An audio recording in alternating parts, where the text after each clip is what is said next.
Here we go again. Fran Brown and the possibility he leaves Syracuse. Let's talk about it.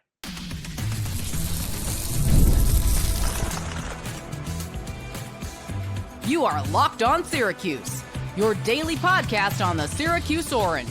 Part of the Locked On Podcast Network, your team every day.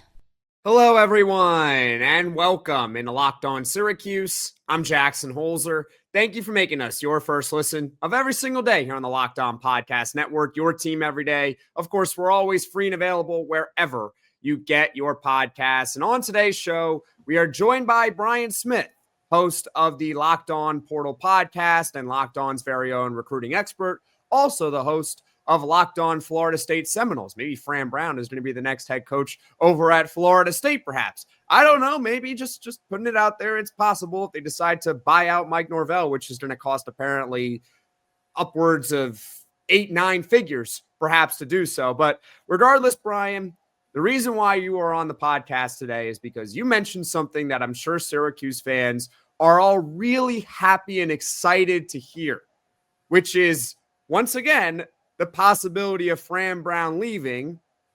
And you mentioned Fran Brown as a candidate for the Florida Gators job. Of course, the Florida Gators just fired Billy Napier.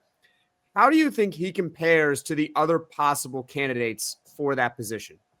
Well, Kiffin is their top guy, and that's an awkward situation. So let's just get this out of the way. Any team making a change now in college football is in a bad spot because National Signing Day is the first Wednesday in December. So your season ends on the 29th of November, then a whole whopping 4 days later, you got signing day. So you got to make the decision. Are we going to eat it on this recruiting class because kids aren't going to sign if they don't know who the coach is or not? But Florida's already said, screw it. So they might just wait out Kiffin. And that's the best news for Syracuse because Kiffin has if they win this weekend, especially at Oklahoma, there's about zero chance they're not going to the playoff, which means he's coaching into January. However, if they lose, especially if they lose bad, I doubt that. But if they lose bad, things get shaky. Who knows? Like Lane's the most unpredictable guy in college football. Anybody wants to argue with me on that? Have at it. I'll be more than happy to go in the argument tunnel with you. But after that, I have no idea who they're going to go after. They went after Freeman. He said no. Who else is really realistic that fits? Drinkwitz doesn't want to leave Missouri, which kind of surprised me. Brom doesn't want to leave Louisville, from what I was told. That's his alma mater, for those who don't know. It's pretty slim pickings here because Florida fans, their expectation, you know this, you grew up watching the Gators. That fan base has a very narrow-minded view of where they are in the pecking order, and I mean kind.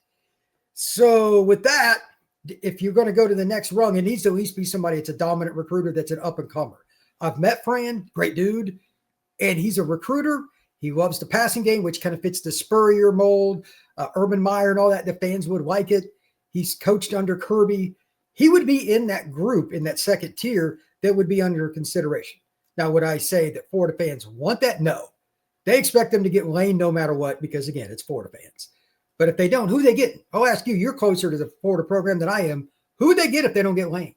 So I don't think anybody wants him, but the guy I've been preaching to my friends about, because my friends are all mostly Florida fans, is James Franklin.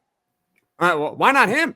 He's a veteran coach. He's mostly had success. I understand that he has this well-earned reputation of not being able to win the big game. But if you're talking about possible candidates here, okay, Lane Kiffin, fine. But if you don't get Lane Kiffin, who are you going to get? Would you prefer James Franklin?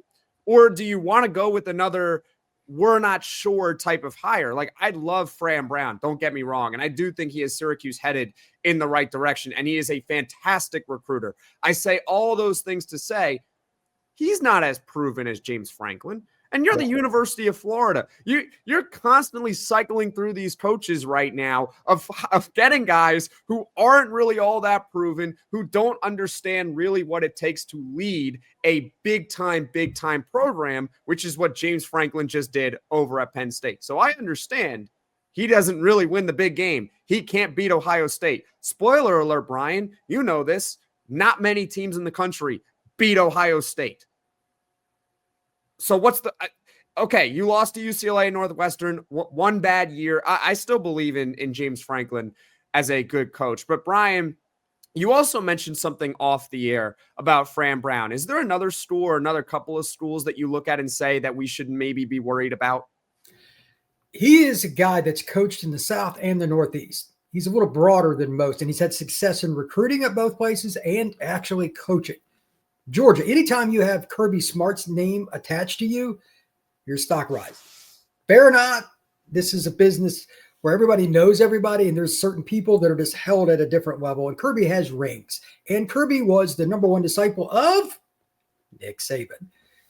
That is one of the reasons that he got the Syracuse job in the first place, speaking of Fran Brown. So if Shane Beamer takes the job at his alma mater at Virginia Tech, no offense to South Carolina, they're not Florida. They can call Lane. They can get laughed at. That's not going to happen. Somebody like Fran is much more likely. They play Georgia every year, usually lose to them and pretty ugly, and they don't like them, but I guarantee they respect that he's coached for that man. And on top of it, he's recruited that area.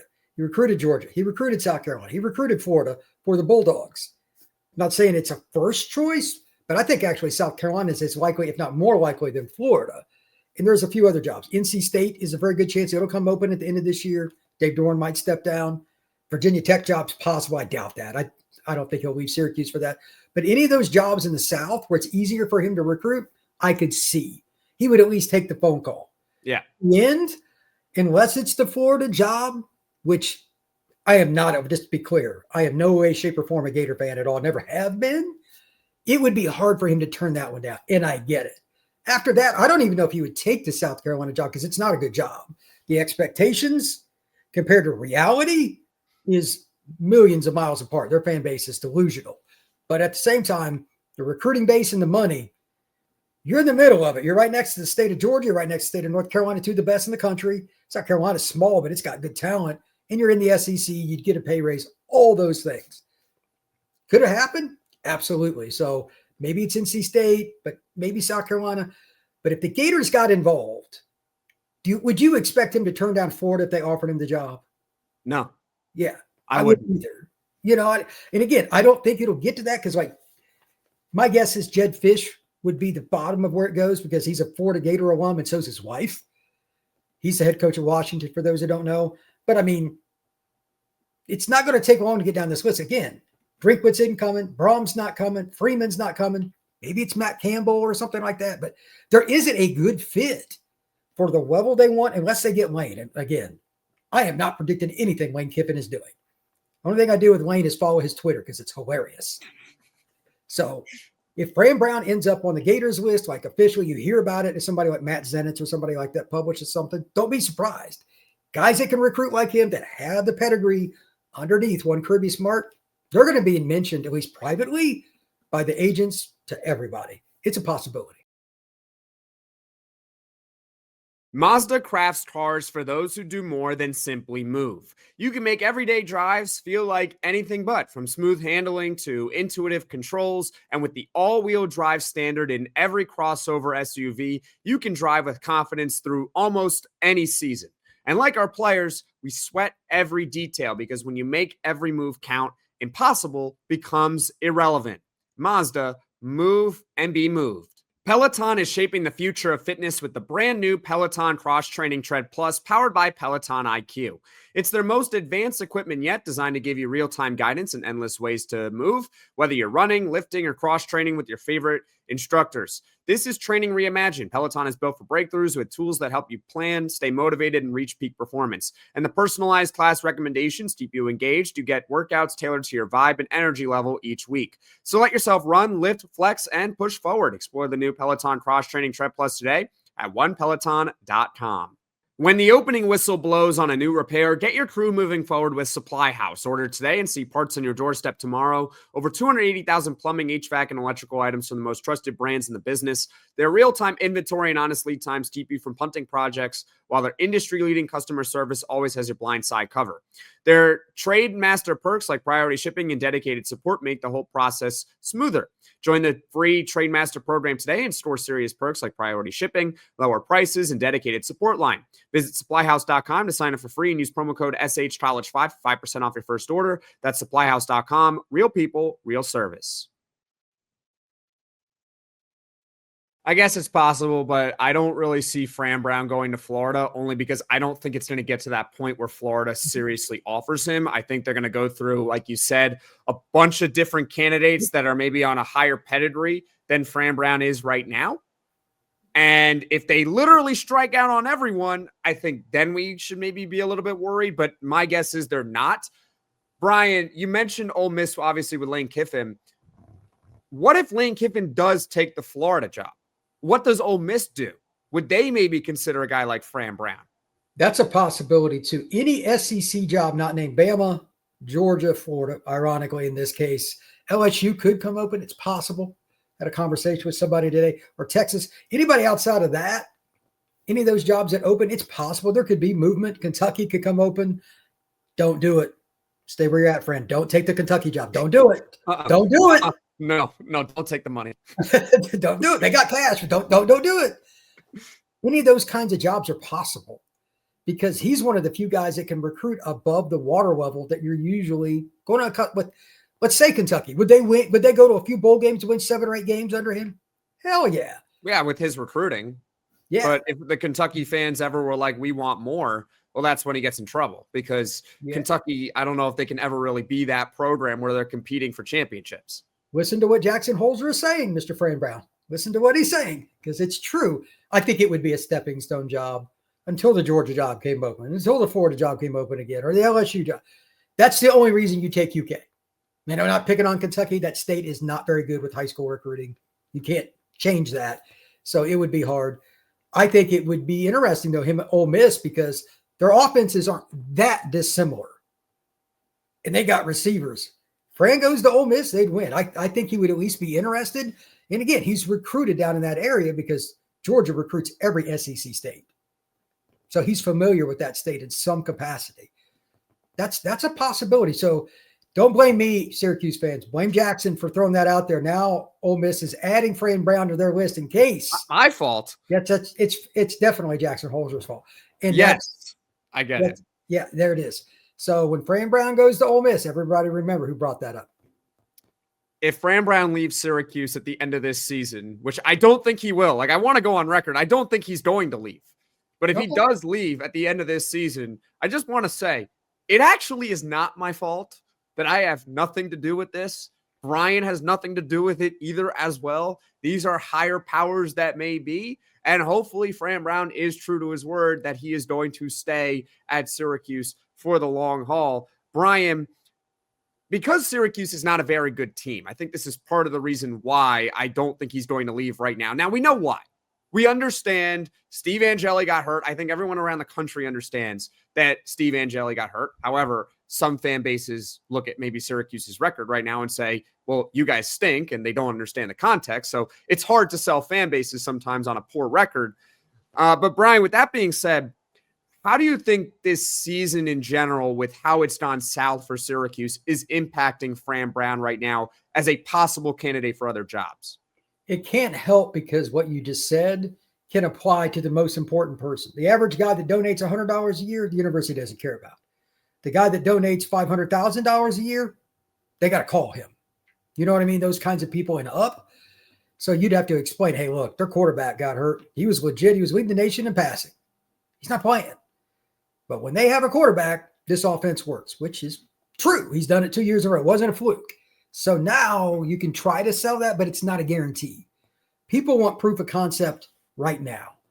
And in our society, as sad as it is, if they're not seeing it at the exact moment in live time, people oftentimes balk at something, which is not very wise, but welcome to America in 2025. So I could see where some people might pass on it. And it's, to be honest, if let's say Syracuse had went 8-4 this year and over exceeded the expectations because Angeli had stayed, do you really think he'd be back next year? I think the chances mitigated like drastically, because I think at that point, Fran Brown would become a tier 1 candidate. I do too. And if Fran Brown were to be a tier 1 candidate, he might have loyalty ultimately to Syracuse and want to stay with Syracuse, but they would have to get into maybe uncomfortable territory with what a contract extension would look like. And I don't know if they would be able to match what another school would be potentially offering. So then at that point, Fran Brown, in order for him to stay at Syracuse, would maybe have to take a significant pay cut to do so, which is in his right. He is more than welcome to take a pay cut. He's more than welcome to leave the school for more money. It just is what it is, right? But at the end of the day, had Angeli stayed healthy, I think that injury has almost saved Fran Brown this cycle. In a weird roundabout way, it has sort of saved the program because people are going to look at Fran Brown at the end of this year and they're going to say, you just went 4-8. You're ready for the Florida job? You think Ole Miss is going to be like, oh yeah, we're so happy Lane Kiffin left for Florida. We got Fran Brown who just went 4-8. Like, because that's really what's on the table right now for Syracuse. South Carolina, I mean, even them, and you just said how delusional they are. You think they want a coach that just went 4-8?